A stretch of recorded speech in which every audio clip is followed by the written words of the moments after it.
We now move to agenda item 3, which is the consideration of continued petitions.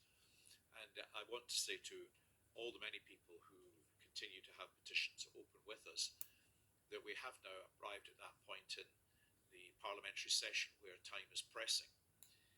And the committee will be looking at a number of these petitions carefully to determine what more we think we can do in the course of this session, irrespective of the merits of the petition.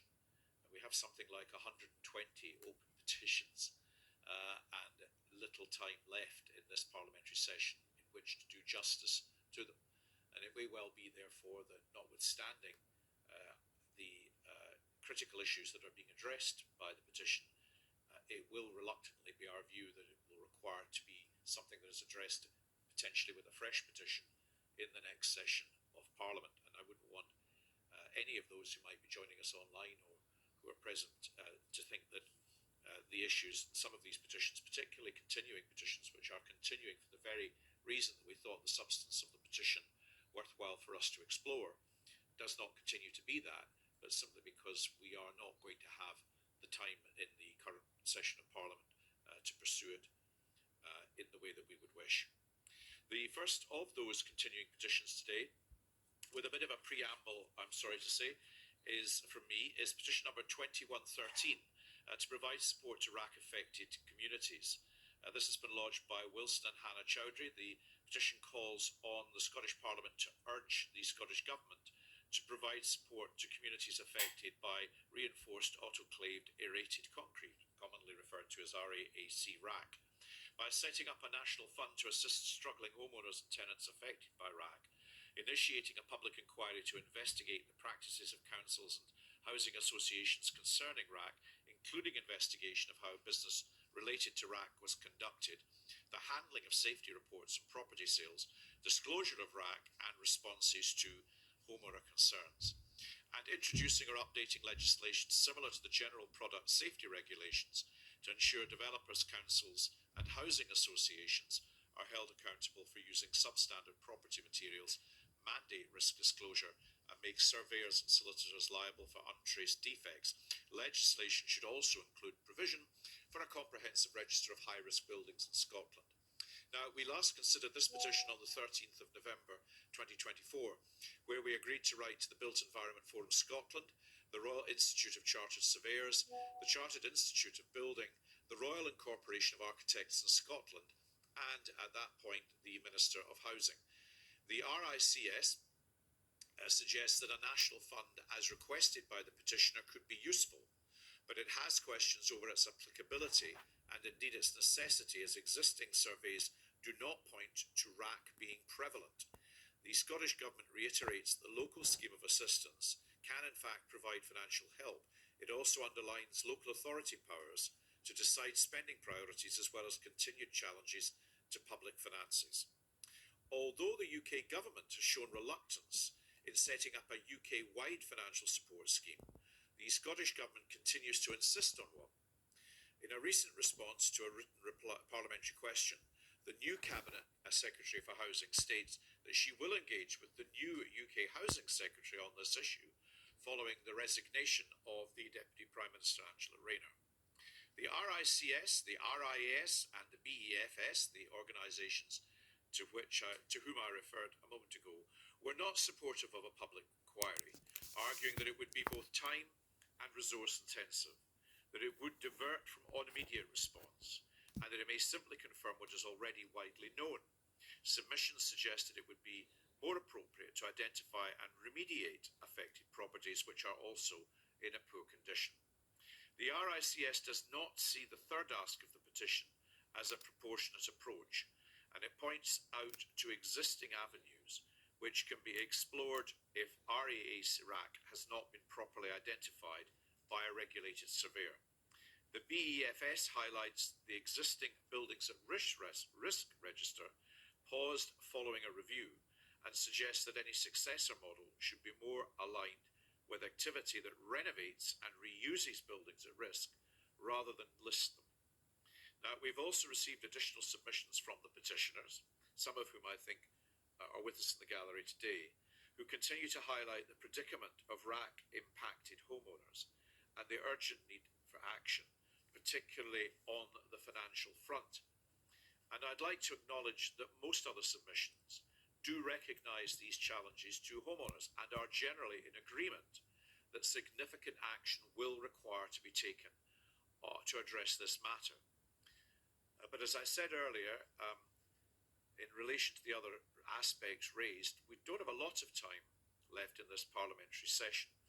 And obviously, so far as we might want to take further action, I think we would have to make sure that was quite targeted. Can I say just gently to those who may have joined us in the gallery today that it is the Parliament's position that there shouldn't be anything which is of a campaigning material overtly displayed within the chamber, but I'm not going to bring the heavy hand of bureaucracy to bear on these matters today, but simply mention them in passing for future reference and ask colleagues if they have anything they would like to contribute to our thinking on how we might proceed. Mr. Ewing. Yes, I've noted that in the last time this matter came before us, with regard to the National Fund element of the petition, the first of the three asks of the petition, that it was suggested by members, I think perhaps yourself, convener, that we get a response from the Scottish Government as to what is the upshot of their work with the UK Government to come up with a solution. Now, in response to that, there's been a submission from the new Cabinet Secretary, and in that submission, the new Cabinet Secretary says they're continuing to work with the UK Government. There is a new Secretary of State for Scotland. I mean, I strongly believe that it's no use Scotland blaming London, and London blaming Scotland. The people in the middle, some of whom are here today, are the ones that are suffering, in some cases, from the threat of bankruptcy and very severe pressure. So I think this blame passing thing is just not good enough. And because there's a new Cabinet Secretary, because there's a new Secretary of State for Scotland, Mary McCallan and Douglas Alexander, why don't they just meet and come up with a solution? I mean, this can't go on forever. And if it does, then it just brings into disrepute the Scottish Parliament and the UK Government and the UK Government. So it does nobody any good. So I do think that although time is short, we still do have about two-thirds of a year to go. And we should try and use that time as we can. We've got just to explain to those members of the public who are here who have a direct interest in this, we don't have any budget or any money. All we can do is put pressure on the governments to try and do the right thing. So that's our job. And I think our job should be to invite the Cabinet Secretary to confirm that she will seek a meeting with her counterparts in the UK Government and she will come up with a solution. And also explain why in England, people in Basildon have got money handed out to them and people here haven't. And also explain why the money is being restricted to monitoring and surveys and not actual repairs. None of these questions have been answered at all. So my suggestion, convener, is, and I appreciate the constraints of the committee, and I'm not going to be pleading for every petition to be kept open for the reasons that you absolutely set out, correctly so, but this petition, I do think there's really a lot of human misery which has been caused by this through no fault of their own, no fault whatsoever. And passing the buck, if I were people in the audience today, I would be pretty disgusted if that were allowed to happen. So I hope that members will agree that there is more that could be done. And they talk all the time about working together, don't they? How we work together positively. Well, let's see the proof. Let's see the proof, convener. So that would be my suggestion. I think I can correctly, Mr. Ewing, you're potentially asking that we act as a sort of marriage guidance counsellor and write to both the Secretary of State for Scotland and the Cabinet Secretary here, encouraging them both to meet to try and find a pathway forward that might resolve the issues in hand.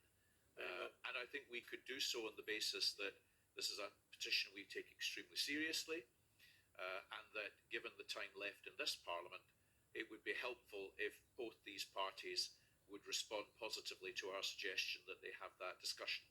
Yes? Very diplomatically put, except I think they would regard me, the ministers, not as a marriage advice counsellor, but more of an agony uncle, I think, really. Well, I'll say it was suggested by our agony uncle. Maurice Golden? And thank you, convener. I agree with Mr. Ewing's point. In addition, I think it would be useful to get an update from the Scottish Government on how it is monitoring local authorities in terms of their interaction with affected residents. So, for example, in Aberdeen, there's regular updates, newsletters available to the public, but that varies from local authority to local authority, and the Scottish Government, in my view, should be monitoring, perhaps sharing best practice, and I hope that they are doing it, or perhaps it's a role for COSLA, but I think that should certainly be done, and I would appreciate an update from them on that.